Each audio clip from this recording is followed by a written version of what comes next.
Did you know that the star of Charles in Charge secretly directed episodes of his own show, credited under a full name so unfamiliar that most fans scrolled right past it in the credits? But that's far from the most surprising thing when you see where life has taken this beloved cast in 2026. Before we count down, tell me, honestly, who were you sitting next to when that unforgettable theme song came on? Your brother? Your sister? Your best friend from down the block? Drop a quick comment below. I absolutely love reading your memories. Alright, let's start this countdown with someone who took the most unexpected detour of anyone on this list.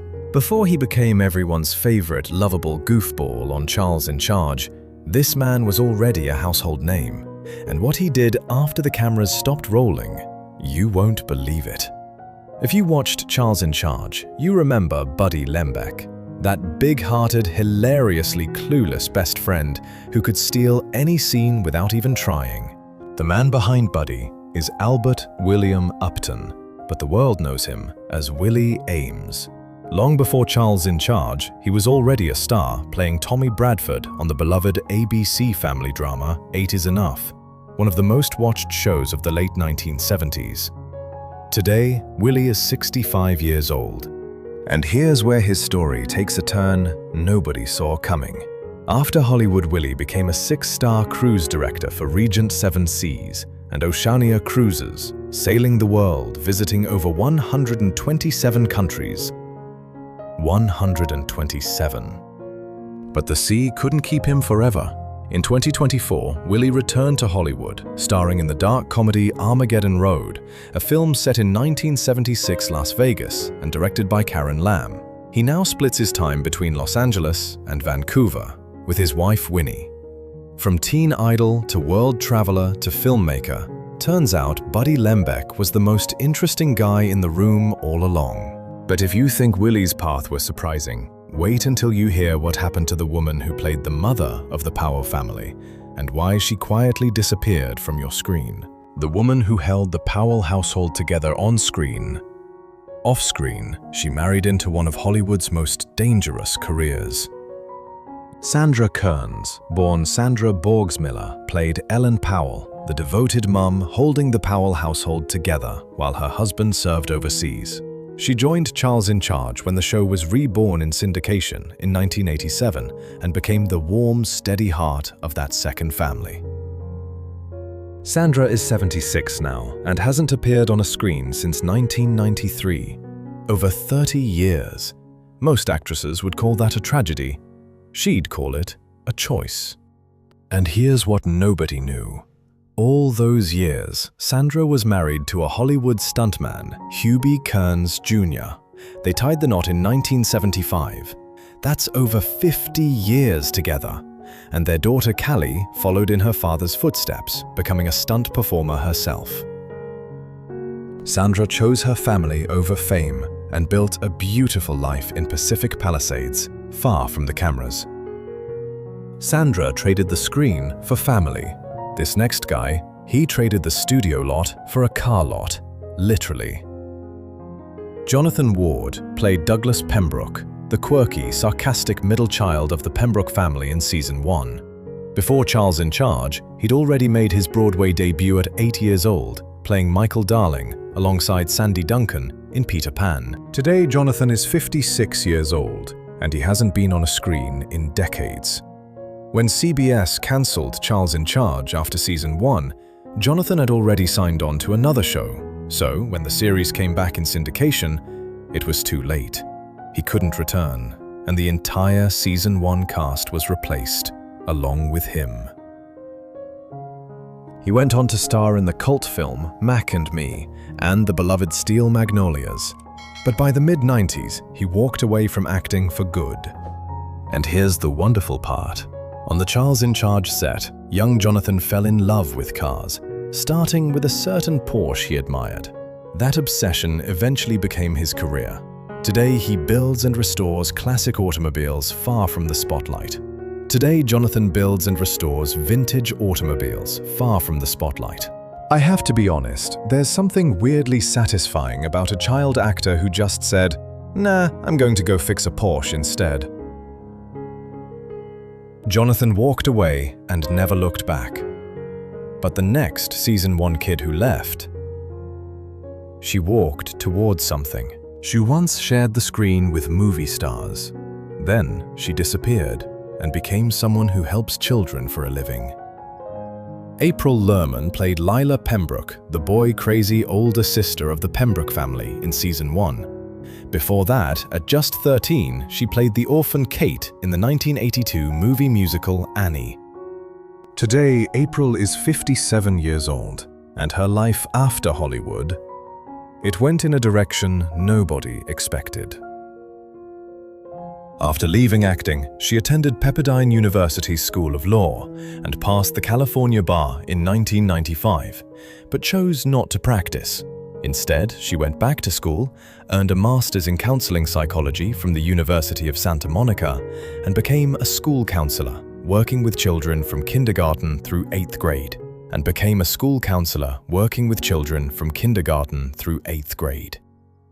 The little girl who played an orphan on the big screen grew up to spend her days helping real children find their way.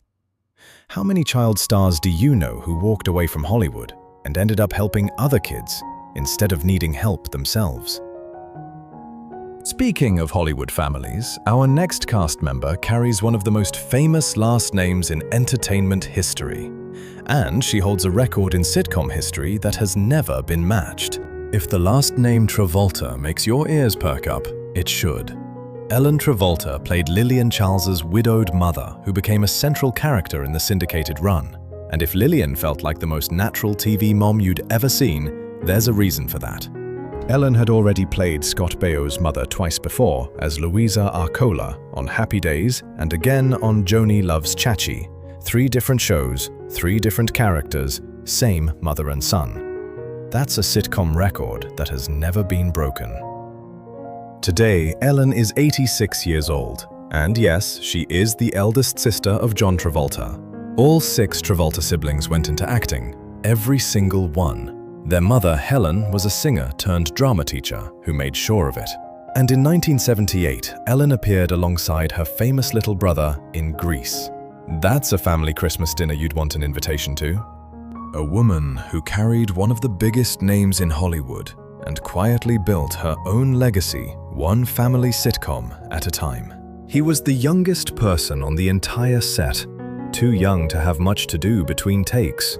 So he picked up a hobby and accidentally built a career out of it. Alexander Polinsky played Adam Powell, the mischievous little brother of the Powell family, for all 4 syndicated seasons. Alexander is 51 now, and you've almost certainly heard him without knowing it.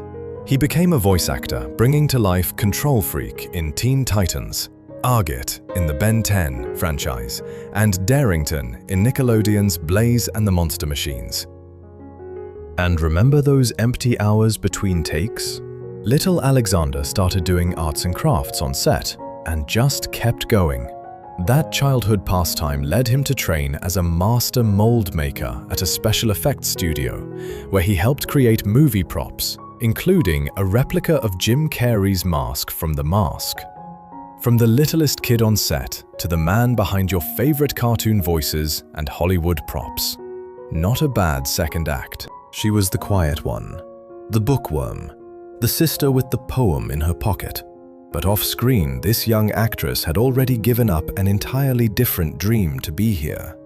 Josie Davis played Sarah Powell, the gentle, intelligent middle sister for 104 episodes across 4 seasons. Sarah was the observer, the poet, the one who watched the chaos with those wise, quiet eyes. Today, Josie is 53 years old, and she never stopped working. After Charles in Charge, she studied with acting coach Paul E. Richards, Lee Strasberg's right-hand man, and at just 24 became a lifetime member of the Actors Studio. She's appeared in Beverly Hills 90210, Hollywood Heights, dozens of television movies, and she's still acting today with credits in 2024 and 2025. In 1989, she won the Young Artist Award at just 16. But here's what most people never knew. Before she was cast as Sarah, Josie was training to be a competitive gymnast. She had to walk away from the sport to step onto the soundstage. She chose the spotlight and made it count. Seeing all of them again, Sandra, Jonathan, April, Ellen, Alexander, Josie, it brings everything rushing back, doesn't it? So let me ask, how many of you used to pretend you were sick just to stay home and catch the reruns? Don't be shy, confess in the comments. All right, we're down to our final two. And the next name on this list went from America's favorite TV daughter to a global icon on the most watched show on the planet. She went from a 5-year-old beauty queen to America's favorite TV sister to a lifeguard the entire world knew by name. And the chapter she's writing right now might be the bravest one yet. Nicole Eggert, Jamie Powell, the bold, confident, fearless older sister who could light up any room. Nicole joined Charles in Charge in 1987, and for 4 seasons, she made Jamie one of the most beloved characters on television. After Charles in Charge, Nicole landed the role that made her a household name worldwide, Summer Quinn on Baywatch, one of the most widely syndicated and globally beloved television shows of its time. The girl from Glendale, California, became a global icon. Today, Nicole is 54 years old, and what most people don't know is how early her journey started. At 5 years old, she won the Miss Universe title in the petite division. An agent spotted her at the pageant and offered her a Johnson's baby shampoo commercial on the spot. That single moment, at age 5, opened the door to everything. In 2024, Nicole stepped behind the camera, producing the Hulu docuseries After Baywatch: Moment in the Sun, revisiting the show that shaped a generation. Most people would have stepped away from the spotlight a long time ago. Nicole stepped back in on her own terms, and she's still going. But there's one name left, the one you've been waiting for. The boy from Brooklyn who became the heart and soul of everything we just talked about. Remember at the very beginning of this video, I told you that the star of Charles in Charge directed episodes of his own show, credited under a name so unfamiliar that most fans never even noticed. That name was Scott Vincent Baio, his full name. Right there in the credits every single time. Right there in the credits every single time. And most viewers had no idea they were looking at the same guy who just made them laugh for 22 minutes straight. Scott Baio, Charles, the name that defined a decade of television. Born September 22, 1960, in Brooklyn, New York, the son of Mario and Rose Baio, who had both emigrated from Italy. A first-generation American kid with a thick New York accent and a head full of dreams. At 9 years old, Scott decided he wanted to act.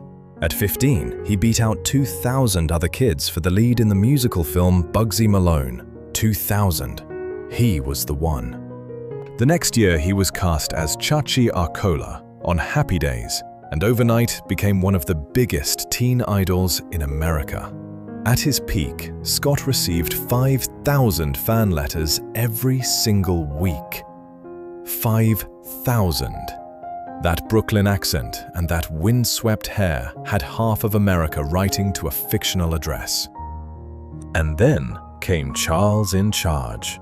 5 seasons, 2 families, the lovable college student who moved in and became part of ours. And while the cameras rolled, Scott was quietly mastering a whole new craft, stepping behind the camera, directing episode after episode, becoming one of the very few teen idols of the 80s who dared to do both. How many teen idols from the 80s can you name who actually learned to work behind the camera? Years later, a new generation discovered him as the hilariously deadpan lawyer Bob Loblaw on Arrested Development. A role so perfect, it reminded everyone why this man had been a star for 3 decades. Today, Scott Baio is 65 years old. The boy from Brooklyn, the son of 2 Italian immigrants who came to this country with nothing but hope. And every time you hear those 4 words, Charles in Charge, you see his face, you hear that voice, you feel that warmth. Because he didn't just play Charles. For millions of us, he was Charles, and he always will be. Before we go, we need to take a quiet moment, because not everyone from this cast is still with us, and they deserve to be remembered not for how they left, but for the joy they brought while they were here. James T. Callahan, Walter Powell, his final chapter. James Thomas Callahan played Walter Powell, the blustery, lovable grandfather who could be gruff one moment and heartbreakingly tender the next. Over nearly 5 decades, James appeared in more than 120 productions, from MASH to The Golden Girls to Ear. Before Hollywood, he served in the United States Army in Germany, and yet, in one of life's gentle ironies, his most beloved character was a retired Navy man. One of his favorite film roles was the band leader in Lady Sings the Blues, alongside Diana Ross. In 2007, James left us at the age of 76. But every time you hear Walter Powell bark an order and then melt into that warm smile, he's still right there, watching over the family he loved. Jennifer Runyon, Gwendolyn Pierce, her final chapter. Jennifer Runyon played Gwendolyn Pierce, Charles's sweet, kind-hearted girlfriend in Season 1. But chances are you've seen her face in another unforgettable moment. In 1984, Jennifer sat across from Bill Murray in the opening scene of Ghostbusters, the young college student in that famous ESP experiment, one of the most recognized opening scenes in movie history. 2 iconic roles, Ghostbusters and Charles in Charge, in one single year. She later played Cindy Brady in A Very Brady Christmas. And after retiring, she spent 6 years working with at-risk youth, giving back to the next generation. In March of 2026, just 3 months ago, Jennifer left us at the age of 65. Her Charles in Charge co-star, Willie Aames, shared a heartfelt message remembering Jen as a dear friend and a source of encouragement. James and Jennifer, thank you for the laughter, for the warmth, for every moment you gave us. You are remembered. You are loved. You know what stays with me? It's not how much they've changed. It's how much they still feel like family. We watched Charles sort out somebody's homework crisis. We watched Buddy stumble through the front door with that goofy grin. We watched Jamie roll her eyes, Sarah reach for a book, and Adam cause just enough trouble to keep things interesting. And somewhere on a couch in America, we were right there with them, sitting next to a brother, a sister, a best friend, maybe a grandparent who's no longer here. That couch is still there, maybe a different color now, maybe in a different house. But the feeling, that hasn't moved an inch. So tell me which of these stories surprised you the most today? Willie sailing to 127 countries, April becoming a children's counselor, Scott Baio quietly directing his own show when nobody was watching. And now you know that unfamiliar name in the credits was Scott Vincent James Baio, hiding in plain sight the whole time. Just like the best things about this show. And one more. If you could go back for just one evening, just one, to sink into that couch, hear that theme song start playing, and look over at the person sitting next to you, who would be there? Share that name in the comments. I read every single one. I wasn't planning to get this emotional making this one, but here we are. And if this video brought back even one good memory, subscribe. We've got a lot more shows to revisit, and I don't want you to miss a single one. Thank you for watching. Thank you for remembering. And thank you for being here.